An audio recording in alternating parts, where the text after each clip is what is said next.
Joining me from here in Washington is Mike Lee. He's the chief economist at the Milken Institute, an economic think tank. Mike, certainly this is a remarkable achievement for China. No other country in the world has done what China has managed to do. But is China's definition of extreme poverty perhaps different from perhaps the World Bank's definition? Well, actually, the definitions are a little bit different. China's extreme poverty is under $1 a day. The World Bank is about $1.90 a day. But I think the key achievement to keep in mind is China has been remarkable in its urbanization plans and being able to move people from rural to urban communities. And I think that's the achievement that is a feather in China's cap. And what's happened lately with the virus has been a little bit of a setback because it has short-circuited a lot of the rural to urban migration. Bill, let me move on to another part of this story, which is how much the pandemic has caused economic hardships in the United States and around the world. How much prevalent are problems like hunger, poverty, food insecurity because of this health crisis that we've seen going on for more than a year now? Well, in China, as well as the Western world, the service sectors have become enormously important. Here in the United States, there are 6 service sector workers for everyone producing goods.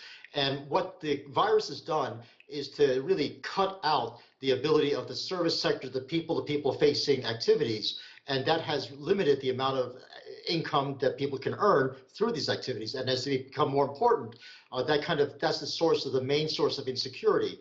In Europe and other countries, the income support programs have been very effective in keeping incomes up, whereas here in the United States, it hasn't been as well targeted. So China has succeeded in being able to really reverse the shutdowns in a very rapid fashion, rebuilding its production of goods. But still, even in China, the service sector hasn't come back full force. If we could just focus on the United States, Bill, talking about poverty here in this country, are we talking about populations that were vulnerable before, or also the middle class now who are in a very different predicament, joining the ranks of the poor? So many, Bill, are now living paycheck to paycheck.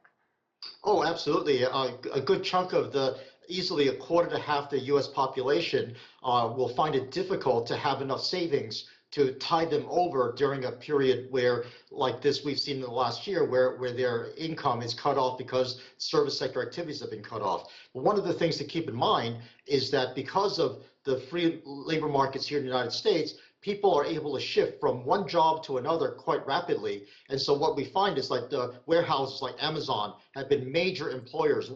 Shopping done at the big box stores like Walmart have been a major employer. So the transformation of the U.S. labor market has been very dynamic, and that has helped to alleviate a lot of what would have been a devastating impact on the poor and those who are in the lower income and lower educated populations. Well, you mentioned Amazon, and I have to of course, remind everyone the uber wealthy in this country have gotten richer during this pandemic. How much has this widened the divide, if you will, between the rich and the poor? Well, a lot has been made of the rise in the stock market and how that has gone to contributing to this increase in the gulf between the upper income brackets and the poor. But remember, a lot of the working population has got 401k and pension plans that are invested in the stock market. So the exposure of the population to stock market appreciation and wealth generation has increased over the last several decades. But yes, you're right. There has been more of a split between those who are able to maintain their incomes and their jobs in the service sector versus those who are not. As always, William Lee, or Bill, I'd like to call you. Thank you so much.